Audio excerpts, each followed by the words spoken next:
Okay guys, today we are learning our last part of speech. We learned noun, pronoun, adjective, verb, adverb, preposition, conjunction, and today we are learning interjection. This is the last parts of speech.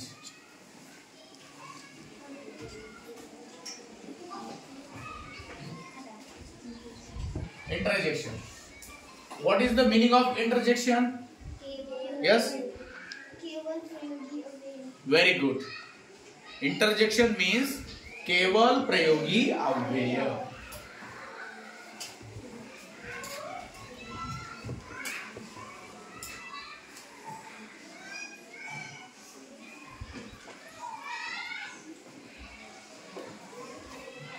First we will learn what is meant by interjection.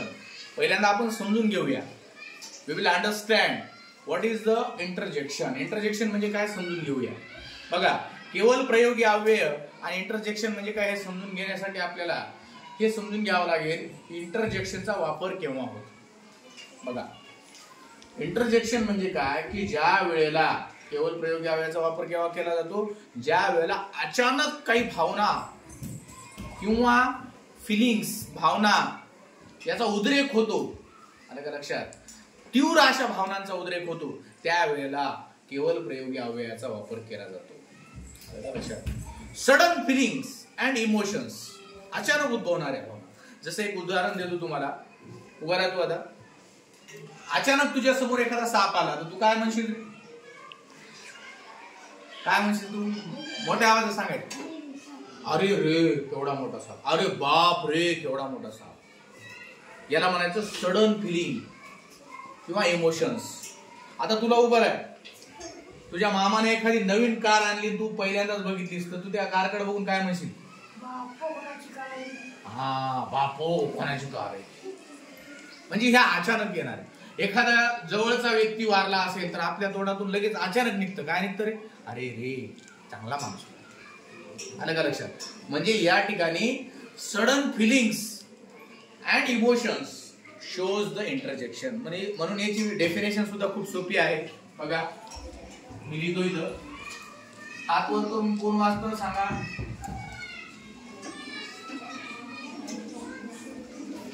Interjection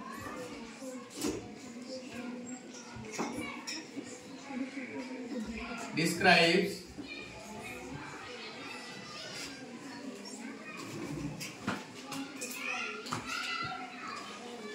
feelings and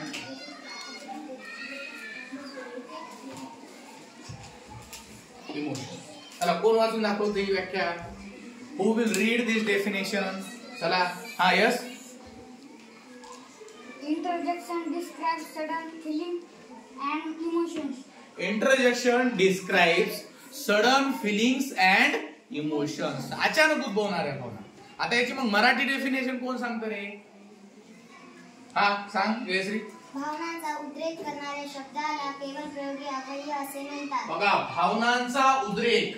बघा, भावनांचा उद्रेक दर्शवणाऱ्या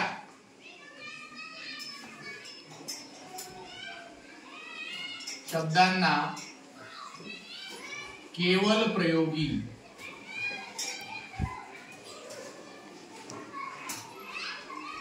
अव्यय असे म्हणतात.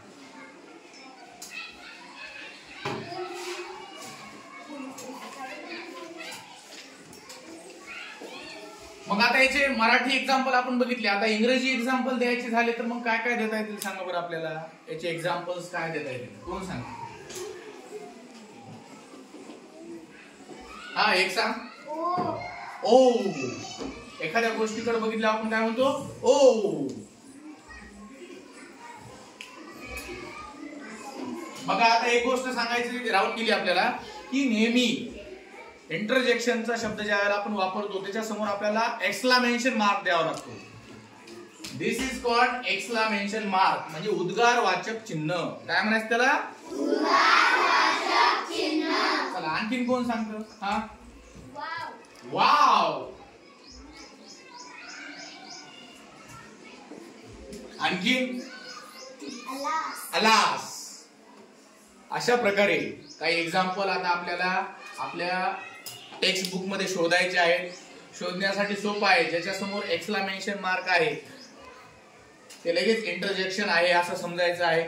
त्यामुळे आता तुम्हाला इंग्लिश डेफिनेशन, मराठी डेफिनेशन त्या लर्न करून आणायचे आहेत आणि त्याचबरोबर एक्झाम्पल्स तुमच्या टेक्स्ट बुक मधून उद्या शोधून आणायचे आहेत. This is your tomorrow's homework. We will meet with new chapter, types of sentences.